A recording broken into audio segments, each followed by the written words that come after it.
Все, Ибрагимов. Сот адилеттигинин сапаты ар бир судьянын кесипкөйлүгүнө жана мыйзамды так бирдей колдонулушуна көз каранды. Жогорку соттун төрагасы Медирбек Сатыев республика аймактарындагы жергиликтүү соттор менен жолугушууларды өткөрүп, өткөн жылдагы ишмердүүлүктүн жыйынтыктарын талкуулап, сот адилеттигинин сапатын жогорулатуу боюнча конкреттүү талаптарды коюуда. Сот адилеттигинин сапаты биринчи кезекте ар бир судьянын кесипкөйлүгүнө, мыйзамды так жана бирдей колдонушуна, процессуалдык тартипти сактоосуна жана жогорку этикалык стандарттарды карманышына байланыштуу. Сот актыларынын негиздүүлүгү, иштердин өз мөөнөтүндө каралышы, процесстердин ачык айкындуулугу жана тараптарга болгон калыс мамиле мунун баары коомдун сотко берген баасын түзөт. Ош областынын жергиликтүү соттору менен болгон жыйында төрага сот адилеттигинин сапаты ар бир судьянын кесипкөйлүгү, ички жоопкерчилигине жана мыйзам нормаларын так бирдей колдонуу жөндөмүнө байланыштуу экендигин белгиледи. Өзгөчө баса белгилейм, судьянын көз карандысыздыгы бул чоң жоопкерчилик. Көз карандысыздык тартип, принципиалдуулук жана мыйзамдуулук менен бекемделбесе, ал ишеним жаратпайт. Сот тутумунда ички уюшкандык, аткаруу маданияты жана кызматтык тартип күчтүү болмоюнча жалпы сапатты көтөрүү мүмкүн эмес. Аппарат кызматкерлеринин ролу да абдан маанилүү. Документ жүгүртүү, процесстерди так уюштуруу, жарандар менен туура иш алып баруу булардын ар бири соттун аброюна түз таасир этет. Ар бир кызматкер өз милдетин мамлекеттик маанидеги жоопкерчилик катары кабыл алышы керек. Бүгүнкү жолугушуу формалдуу үчүн эмес. Бул жыйынтык чыгарып, кемчиликтерди жашырбай айтууга жана өнүгүүнүн так багытын белгилөөгө берилген мүмкүнчүлүк. Максатыбыз сындоо эмес, өнүктүрүү. Бирок талап жогору жана принципиалдуу. Жыйында Ош облустук соттун төрагасы Эрлан Асанов жергиликтүү соттордун 2025 жылдагы ишмердүүлүгү тууралуу маалымат берди.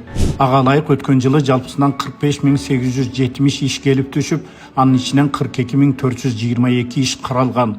Бул көрсөткүч 2024 жылга салыштырмалуу 6.136 ишке көп экендиги белгиленди. Отурумда Ош облустук сотунун төрагасынын кылмыш жаза иштери жана укук бузуулар жөнүндө иштер, жарандык жана экономикалык иштер, административдик иштер боюнча орун басарлары маалымат беришти. Мында алардын облус аймагында көп каралган иштерди жалпылоодо кетирген кемчилдиктерин төрага катуу сынга алып, тез арада жоюу талабын койду. Сизге 24 кылмыштын түрү түшүптүр. Siz жетөөнү болгону жалпылапсыз. Калганы эмне болот? Кана башка категория боюнча сакталып атабы же сакталбай атабы? Аны айта албайсыз, туурабы? Эмне кылып атасыз? Ким кылыш керек аны? Бул сиз менен сиздин түз милдетиңиз, туурабы? Эмне кылбайсыз? Канча убакытта бүтүрөсүз? 3 айдын ичинде. 24-25 бүтүрөсүңөрбү? Жогорку соттун пленумуна канча сунуш жөнөттүңүз? Жөнөткөнбүз. Неге жөнөтпөйсүз? Не, Ош облусунда проблема жокпу? Менин кемчилигим бул. Жарандык жана экономика иштер боюнча проблема жокпу? Проблемалар бар, бирок. Эмне жөнөтпөсүңүз? Аткарам Ким жөнөтүш керек? Сиздер, практиктер жөнөтпөсө ким жөнөтөт анда? Мен жөнөтүшүм керек, коллегалар менен сүйлөшүп. Эмне кылып атасыз? Менин кемчилигим 2025 жылы канча түрү каралды? Ат категорияны кошуп 5 түр иш каралды. Анын ичинен 3 жалпылоо жазаттырбыз. Жалпылоо жазадык да. Толук кандуу дейсизби? Жок, толук эмес. Ар бир категория жалпыланыш керек.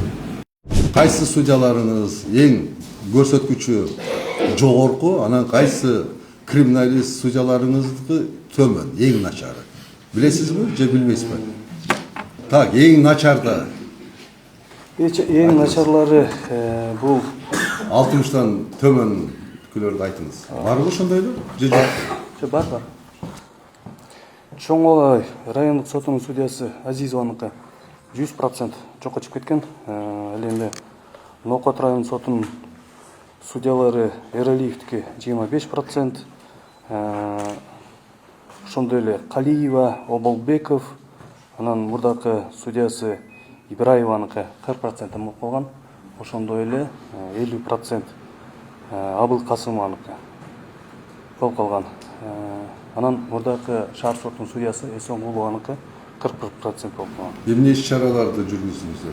Иш-чаралар ошо эң төмөн көрсөткүчтөр боюнча судьялардын үстүнөн кандай иш-чара жүргүздүңүздөр? ошо методикалык жардам көрсөттүк. Мындай көрсөткүчтөр боюнча бул чоң сигнал болуш керек. А эмне отурасыздар? Же карга карганын көзүн чукубайт кылып отурасыздарбы? Аяп атасыздарбы? Жок. А эмнеге бербейсиздерби анда сунушуңуздарды? Тартип комиссиясына бербейсиздерби соттор кеңешинде? Нормаларды орой ката кетирген судьялар мына сот тутумунун жүзүнө көз үйкөгөндөр ушул судьялар. Ачык эле айтайын. Отурумда төрага Медебек Сатыев өткөн жылдагы ишмердүүлүгүндө жогорку сапаттык көрсөткүчтөргө жеткен судьяларды өзгөчө белгиледи. Ошол эле учурда көрсөткүчтөрү төмөн судьяларга катуу эскертүүлөр берилип, облустук соттун жетекчилигине иштин сапатын жакшыртуу боюнча конкреттүү чараларды көрүү талабы коюлду.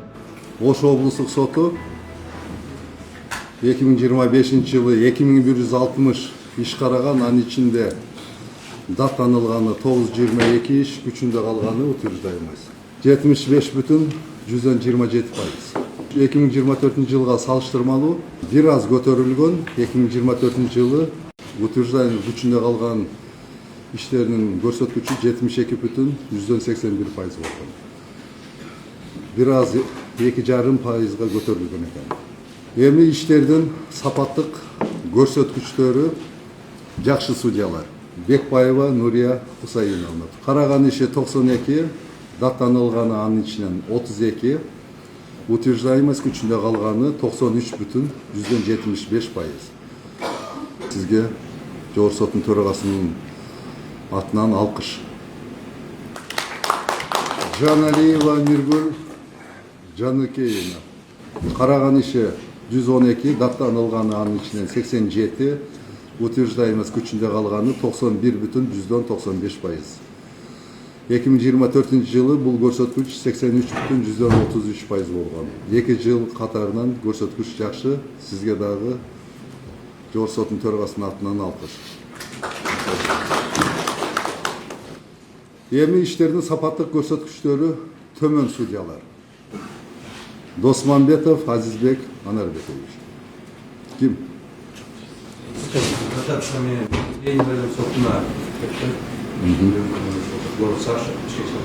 Түшүнүктүү отуруңуз. Караган иши 197, даттанылганы 96, күчүндө калганы 43,75%. Ошондой эле көрсөткүчү төмөн дагы бир судья Султаналиева Айнура Кенжебековна. Караган ишиңиз 137, анын ичинен даттанылганы 57, утверждаемость күчүндө калганы 61,40%. Териштирдиңизби же териштирбедиңизби? Мына ошону кесип кетти. Эми Ош шаардык сотуна. Ош шаардык сотунда 2025 жылы 21.069 иш каралган экен. Анын ичинен даттанылганы 999, күчүндө калганы утверждаемость 71,47%. Орто көрсөткүч экен Ош шаардык сотунун, жалпы Ош шаардык сотунун көрсөткүчү. Эми иштердин сапаттык көрсөткүчтөрү Ош шаардык сотунда жакшы судьялар. Садиров Искендер Шайдулаевич. Караган иши 469, анын ичинен даттанылганы 18, утверждаемость күчүндө калганы 100%. Сизге Жогорку соттун төрагасынын намынан алкыш.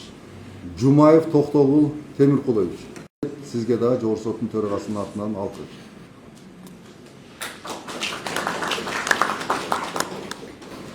Эми Ош шаардык сотунда иштердин сапаттык көрсөткүчтөрү төмөн судьялар. Асанова Чолпон Карыпбековна. Караган ишиңиз 481, анын ичинен даттанылганы 23, утверждаемость күчүндө калганы 60,87% экен. 2024 жылы сиздин көрсөткүчүңүз эң жогорку көрсөткүч болгон экен. 94,83%. 2025 жылы эмнеге түшүрүп салдыңыз? Чолпон Карпбек мырза, сиз төрагасыз. Көрсөткүчүңүз ушундай төмөн экен. 24 жылга салыштырмалуу өтө эле түшүп кетти. Өзүңүзгө мындай оценка берип атасызбы? Төраганын ушундай болуш керекпи? Жок, мойнуңузга алганыңыз бул бир. А сиз ошол жерде ушундай төмөнкү көрсөткүч менен моралдык укугуңуз барбы төрага болуп иштегенге? Аракет эмес, бу жерде ошону жасаш керек, бүтүрүш керек. Сапаттык көрсөткүчтөрү дагы төмөн судьялардын бири Садыкова Гүлмира Сартановна. Караган иши 816, даптанылганы анын ичинен 18, күчүндө калганы утверждаемость 55,56%. 55,56% бул жакшы көрсөткүчпү? Ойлойм, абдан жаман көрсөткүч болуп калды окшойт. Болуп калды окшойт эмес эле, болуп калды. Ушундай эле көрсөткүч. Отуруңуз. Дагы көрсөткүчү төмөн судьянын бири Тойчиев Азамат Батырбекович. Караган ишиңиз 851 экен. Анын ичинен даптанылганы 15, күчүндө калганы пайызы көрсөткүч менен 60%. 2024 жылы сиздин сапаттык көрсөткүчүңүз утверждаемость 50% көрсөткөн экен. 2 жылдыкы тең сиздин көрсөткүчүңүз өтө начар көрсөткүч экен. Кетирген каталарымды толугу менен мойнума алам. Сизге бул сөз сигнал. 2 жылдан бери көрсөткүчүңүз төмөн экен. Мен ачык эле айтып коеюн, ушундай өтө төмөн көрсөткүчү бар судьяларды мындан ары кармоонун кажети барбы, жокпу? Анткени биз бааланабыз да. Судьялар бааланат. Анан эмне болот? Жарымыңыздарды жумуштан алыш керек анда. Мынандай көрсөткүч менен. Туурабы? Ооба. Отуруңуз. Дагы көрсөткүчү төмөн судьянын бири Тургунбекова Гаухар Рафиковна. Караган ишиңиз 647 экен. Анын ичинен даптанылганы болгону 7, күчүндө калганы 28,57%. 28, 30% да жетпейт экен. 2024 жылы сиздин көрсөткүчүңүз 62,79% көрсөткөн экен. Ош шаардык сотунун төрагасы. Көрдүңүз да, сиздин судьяларыңыздын ичинен канча судьянын сапаттык көрсөткүчү төмөн экенин. И кандай жооптор болуп атканын. Эмне иштебейсиз булардын үстүнө? Мындай судьялардын үстүнө. Сиз төрага болуп эмнеге отурасыз деп айтсаңыз? 19 жылдык стажыңыз тем более бар. Иштешкениңиз эмне? Мен 28% көрсөткүч деген эмне деген? Айтсаңыз? 28%. Общая утверждаемость у нее 28%. Вот ушундай судьялардын үстүнөн иштеңиз. Сиз төрага катары сиз жооп бересиз. А цивилист болобу, криминалист болобу, ар бир областтык соттун коллегиянын төрагалары. Сиздер жооп бересиздер. Ушундай судьялардын үстүнөн иштеңиздер. Эми Араван райондук сотуна келсек, 2025 жылы 1698 иш караган, анын ичинен даптанылганы 122 иш, утверждаемость күчүндө калганы 59,2% экен. Сапаттык көрсөткүчтөрү жакшы судьялар жок экен. Араванда. Иштердин сапаттык көрсөткүчтөрү төмөн судьялар. Тагаев Тилек Мамедович. Караган ишиңиз 698 экен. Анын ичинен даптанылганы 32, утверждаемость күчүндө калганы 59,38. 2024 жылы сиздин көрсөткүчүңүз жогору болгон экен. 59,38% жакшы көрсөткүчпү? Көрсөткүчү төмөн судьялардын дагы бири Араван райондук сотунда Тентиева Майрамкүл Касанахуновна. Сиз төрагасыз экенсиз. Сиздин караган ишиңиз 523 экен. Анын ичинен даптанылганы 42 экен. Утверждаемыз күчүндө калганы 59,52%. Төрага катары да бул жакшы көрсөткүчпү? Сиздин көрсөткүчүңүз айтыңызчы. Утверждаемыз. Көрсөткүчтөр менен талкуубуз начар болуп эсептелет. Дагы көрсөткүчү төмөн судьянын бири Араванда. Мен айттым, бир дагы жакшы көрсөткүчү жок судья жок экен Араванда. Жалпы сот боюнча көрсөткүчү жакшы судьялар жок экендиги бул башка нерседен кабар берет. Сиздин төрагалык маселеңизди карашыбыз керек. Мен ачык айтып отурмуз. Кара Суу райондук соту 2025 жылы 7326 иш караган. Анын ичинен даттанылганы жалпысы 463 иш экен. Утверждаемыз күчүндө калганы 68,25%. Эми иштердин сапаттык көрсөткүчтөрү жакшы судьялар. Булар Ниязалиев Самар Анарбекович ким? Караган ишиңиз 1149 иш экен. Анын ичинен даттанылганы 37, утверждаемыз күчүндө калганы 94,59% экен. Жогорку соттун төрагасынын атынан сизге алкыш. Кара Суу райондук сотунда бир эле көрсөткүчү жакшы судьябыз бар экен да. Эми Кара Суу райондук сотундагы сапаттык көрсөткүчтөрү төмөн судьялар. Кемелова Жылдыз Дүйшөнбековна. Караган ишиңиз 769 экен, анын ичинен даттанылганы 42, утверждаемыз күчүндө калганы 52,38%. Дагы көрсөткүчү төмөн судьянын бири Рысбекова дейт, Саданбекова Жаркын Сулакбековна. Караган ишиңиз 663 экен, анын ичинен даттанылганы 17, утверждаемыз күчүндө калганы 47,6%. Так, дагы көрсөткүчү төмөн судьянын бири Курманалиева Аида Абдунасаровна. Караган ишиңиз 637 экен, анын ичинен даттанылганы 12, утверждаемыз күчүндө калганы 66,67%. Эми Ноокат райондук соту 2025 жылы 3958 иш караган экен жалпысынан. Утверждаемыз күчүндө калганы 53,44% болгон экен жалпы сот боюнча. 2024 жылга салыштырмалуу бул көрсөткүч дээрлик түшүп кеткен. 2024 жылы 64,50% болгон экен. Иштердин сапаттык көрсөткүчтөрү жакшы судьялар Ноокат райондук сотунда жок экен. Иштердин сапаттык көрсөткүчтөрү Ноокат райондук сотунда төмөн судьялар. Булар Калиева Клара Жакшылыкова. Караган ишиңиз 815 экен, даттанылганы 59, күчүндө калганы пайыздык көрсөткүч менен утверждаемыз 45,76%.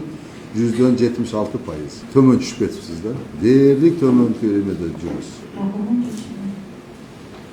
Өтө начар көрсөткүч, отурумуз. Кийинки көрсөткүчү начар судьянын бири Оболбеков Бактияр Аскарбекович. Караган ишиңиз 1122 иш экен, анын ичинен даттанылганы 31, утверждаемыз күчүндө калганы 54,84% экен. Дагы көрсөткүч төмөн судьялардын бири Ноокат райондук сотунда Ералиев Талайбек Каскаевич.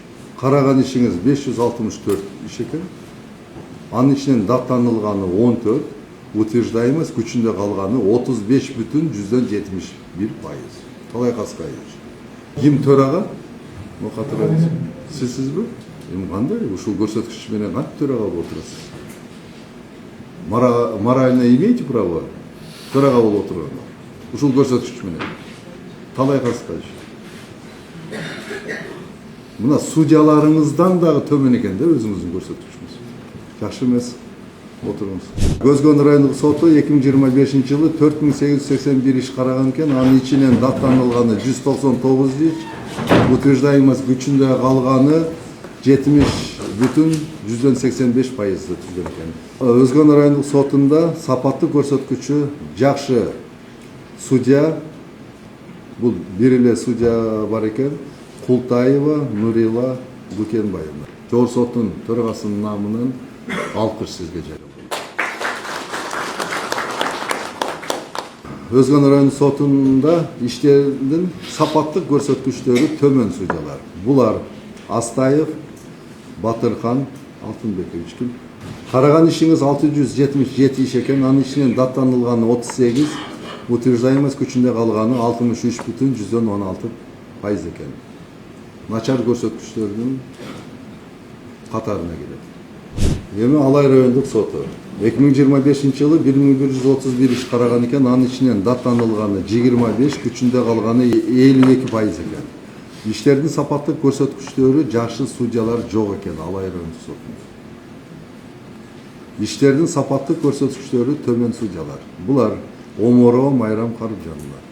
Төрагасыз, караган ишиңиз 576 иш экен, анын ичинен даттанылганы 12, утверждаемость күчүндө калганы 50% экен. 2024 жылы 58,82% болгон экен. Бул деле жакшы көрсөткүч эмес. 2 жыл катарынан сиздин көрсөткүчүңүз төмөн экен да.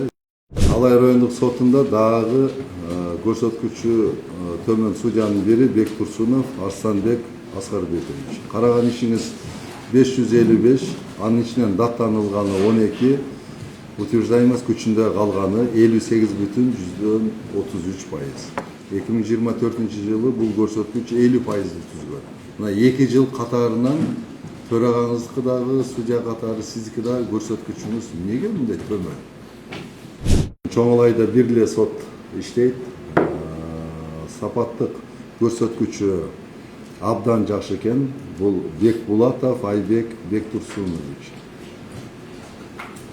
Караган ишиңиз 114, даттанылганы анын ичинен 1, күчүндө калганы 100%.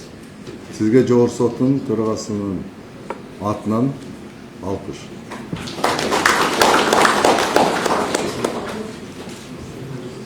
Анан экинчи судьяңыз бар экен, төмөн экен көрсөткүчү. Азизова Кымбат Руслановна. Сиздин сапаттык көрсөткүчүңүз төмөн экен. Караган ишиңиз 170 экен, даттанылганы анын ичинен 7 экен, күчүндө калганы 57,14%. Каракылжа райондук соту. Утверждаемость күчүндө калганы 43,48% экен. 2024 жылга салыштырмалуу дээрлик көрсөткүч төмөн түшүп кеткен. 2024 жылы бул көрсөткүч 58,62% түзгөн экен. 2 жыл ичинде тең көрсөткүчтөр эң төмөнкү көрсөткүчтөр. Иштердин сапаттык көрсөткүчтөрү жакшы судьялар Каракылжа райондук сотунда жок экен.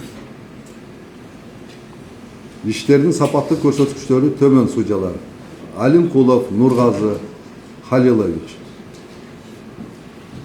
Караган ишиңиз 488 иш экен, анын ичинен даттанылганы 7, утверждаемость күчүндө калганы 28,57% экен. Өтө начар көрсөткүчтүн катарына кирип калыптыр да сиздики. Мындай көрсөткүч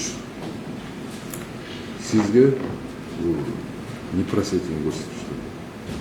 Сиздин стажыңыз, сиз экинчи инстанцияда дагы иштегенсиз. Дагы көрсөткүчү төмөн судьялардын бири Каракылжа райондук сотунда Жунусов Сапарбек Токонович. Караган ишиңиз 533, анын ичинен даттанылганы 12, утверждаемость күчүндө калганы 33,33%. 2024 жылы бул көрсөткүч 55,56% болгон экен. 2 жыл катарынан көрсөткүчүңүз төмөн. Төрага катары сизге непростительно мындай. Мен жана айттым, сиздин төрагалыгыңызды карасак болбойт. Отуруңуз. Так, административдик сот. 2025 жылы 911 иш караган, анын ичинен даттанылганы 341, утверждаемость күчүндө калганы 66,86%. Иштердин сапаттык көрсөткүчтөрү жакшы судьялар административдик сотто жок экен. Иштердин сапаттык көрсөткүчтөрү төмөн судьялар. Булар Калдыбаев Руслан Жаныбекович. Караган ишиңиз 273, анын ичинен даттанылганы 103, утверждаемость күчүндө калганы 66,12%. 2 жыл катар сиздин көрсөткүчүңүз жакшы көрсөткүчтөр эмес экен. Жыйында судьялардын кесиптик деңгээлин жогорулатуу, окуу тренингтерге активдүү катышуу жана мыйзамдардагы өзгөртүүлөрдү өз убагында өздөштүрүү милдети коюлду. Төрага сот системасынын күчү анын бирдиктүү практикасында жана мыйзамдарды бирдей колдонууда экендигин өзгөчө белгиледи. Күн тартибинде иштерди автоматтык түрдө бөлүштүрүү системасы, аудио жана видео жаздыруу, соттордун материалдык техникалык камсыздалышы, кадр саясаты, коррупция маселеси жана сот приставтарынын ишмердүүлүгү талкууланды. Мындан тышкары QR-код системасы аркылуу жарандардан келип түшкөн сунуш пикирлер жана сындар каралып, тиешелүү жооптор алынды. Мен Ош облусу боюнча ошо QR-код аркылуу келип түшкөн негизги сунуштар жана сын пикирлерге токтолсом, мисалы Ош облустук сотуна мындай пикир калтырып турду. Соттук чечимдер сапатсыз. Грамматикалык, стилистикалык каталар. Чечимде юридикалык талдоолор жок. Болгону окуяларды тизмектеп жазууга аракет кылгандыгы. Жагдайлардын хронологиясы бузулуп, баш аягы жок. Мыйзамсыз соттук актылар үчүн сотторду жоопкерчиликке тартылды. Бул эмне деген? Буга кандай реакция жүргүзүңүз? Ошол жана райондун төрагалары менен сүйлөшүп, ошол жерлерде чогулуштар өткөрүлгөн. Мына ушул жазгандар жөн эле ким кайрылса жазса дагы ошол менен калып калбаш керек. Ар бир сөзгө реакция беришибиз керек. Отуруңуз. Ош шаардык соту. Судьялар сатылып жатат. Далилдер турса дагы адилеттүүлүк жок. Сот канцелярия кызматкерлери типтүү нускама менен иштешсе. Жарандарга орой сүйлөшөт жана тартип менен тазалык жок дейт. Так, Ош шаардык сотунун төрагасы. Дагы эле судьялар мурдакы эски көрүнүштөй иштерди, чечимдерди сатып атышабы? Судьялар сатылып жатат деп жазыптыр. Буга кандай реакция? Биз өзүбүзчө муну решение салып обсуждать этtik. Жок, ошон үчүн анонимдүү. Сизге ал кереги жок, ким жазган. Сизге жазган сөзгө бул сигнал катары сиз ошого реакция беришиңиз керек. Кабыл алдык, иш жүргүзүп атат. Андан кийин колдон кармалгандан кийин Эми кое туруңуздар, обязательно кармаш керекпи? Сиздер төрага катары профилактиканы эмне жүргүзбөйсүздөр? Эми көрүнүш жок болсо мынтип жазылбайт. Эгерде төрага катары иштесеңиз, мындайга бөгөт койсоңуз, мындай нерсе болмок эмес. Араван райондук соту. Коррупция гүлдөп, жайнаган, акчаң болсо бардык маселе чечилет. Жок болсо карап да койбойт. Ким төрага Араванда? Не? Ал жерде чечимиңерди сатып атасыңарбы? Балашып, сода кылып атасыңарбы? Бул жөн эле жазылбайт да. Значит, бирөө ушундай байкап калгандыр. Ушундай мамилелерди. Коррупция боюнча биз дайыма жумуш алып барабыз. Анан эмне буякта ушинтип жазылып атат? Дагы эле ошол эле баягы гүлдөгөн коррупция жөнүндө сөз. Сиз төрага Эске алып биз ушуга кандай реакция жүргүздүңүз? чогулуш өткөрүп, ар бир судьяга жана сот аппарат кызматкерлери менен коррупциялык көрүнүштөрдөн алыс болуу жөнүндө чогулуш өткөрүлдү. А мен сизге айтайынбы? Сиздердин көрсөткүчүңүздөрдөн эле мен байкап койдум. Түшүнүп атасыздарбы? Араванда жакшы көрсөткүчү жок судьяңыздар жок экен. Конечно, көрсөткүчүңөр ошондой болсо, аны жакшы сөз жазылмак беле. Мына ушинтип эле биз билип коебуз.